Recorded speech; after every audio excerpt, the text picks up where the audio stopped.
নমস্কার বন্ধুরা, রাধে রাধে। আশা করছি সকলেই খুব ভালো আছেন, সুস্থ আছেন।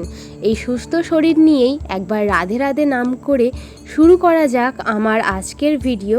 কিভাবে আমি প্রত্যেক দিন সন্ধ্যা দিয়ে থাকি বা সন্ধেবেলা আমি কি করে থাকি সন্ধ্যা দেওয়ার সময়, সেই সব কিছু আজকে থাকবে আমার এই ভিডিওতে। তো আশা করছি এই ভিডিওটা আপনারা শেষ পর্যন্ত দেখবেন। তো চলুন বন্ধুরা। সন্ধে এখন 6:30 মতো বাজে। আমি চলে এসেছি ঠাকুর ঘরে। আর দুপুরবেলা ঠাকুরকে খেতে দেওয়ার পর আমি ভালোভাবে ঠাকুর ঘর মুছে রেখেছিলাম, থালা ধুয়ে রেখেছিলাম। এখন আমি প্রদীপ আর ধূপ জেলে নিয়ে চলে এসেছি আমাদের ঠাকুরতলায়।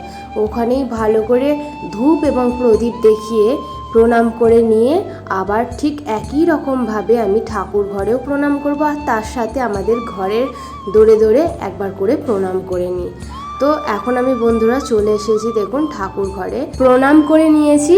এরপর শাঁখ, ঘণ্টা এবং কাঁসর বাজিয়ে নিই। বন্ধুরা, আমার এই নিত্য সেবা এছাড়াও কিছু ভ্রমণমূলক অভিজ্ঞতা যদি আপনারা দেখতে চান তাহলে আমার চ্যানেলটিকে সাবস্ক্রাইব করুন আর পাশে থাকা বেল আইকনটা প্রেস করবেন যাতে আমার ভিডিওর নোটিফিকেশন সবার প্রথম আপনাদের কাছে যায়। আর কমেন্টে রাধে রাধে অবশ্যই লিখবেন। তো বন্ধুরা, এবার আমি ঠাকুরকে জল এবং বাতাসা খেতে দিয়ে দিচ্ছি। আর এরপর আমি একটু ধুনো জ্বালিয়ে নেব আর ঠাকুর ঘরটাতে ভালো করে ধুনো দেখিয়ে তারপর আমাদের ঘরে নিয়ে আসবো, পুরো ঘরেতে যাতে ধুনোর গন্ধ একটু ছড়িয়ে যায়।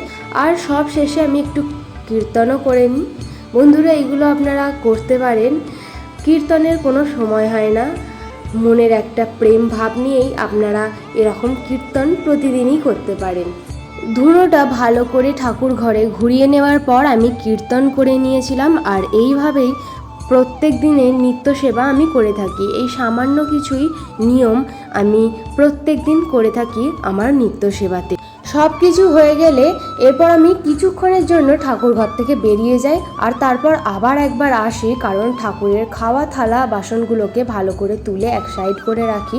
আর বাতাসাগুলো তো ফেলার নয়, সেই জন্য ওগুলোকেও আলাদা করে একটা ডিপেতে রেখে দিই, যাতে বিশেষ করে গরমেতে একটু জল বাতাসা খেতে চাইলে, এছাড়া কোনো নিরামিষ রান্নাতে মানে চাটনি করতে এই বাতাসাগুলো আমরা ব্যবহার করে থাকি সম্পূর্ণ নিরামিষ চাটনিতে। আর বন্ধুরা, পরের দিন সকালে আমাদের বাষ্ণু মনসার গাছ পাল্টানো হচ্ছিল, সেই জন্য কিছুটা ক্লিপ আপনাদের দেখানোর জন্য এই ভিডিওতে রাখলাম। তো বন্ধুরা, দেখা হচ্ছে আমার পরবর্তী ভিডিওতে। ভালো থাকবেন, সুস্থ থাকবেন। রাধে রাধে।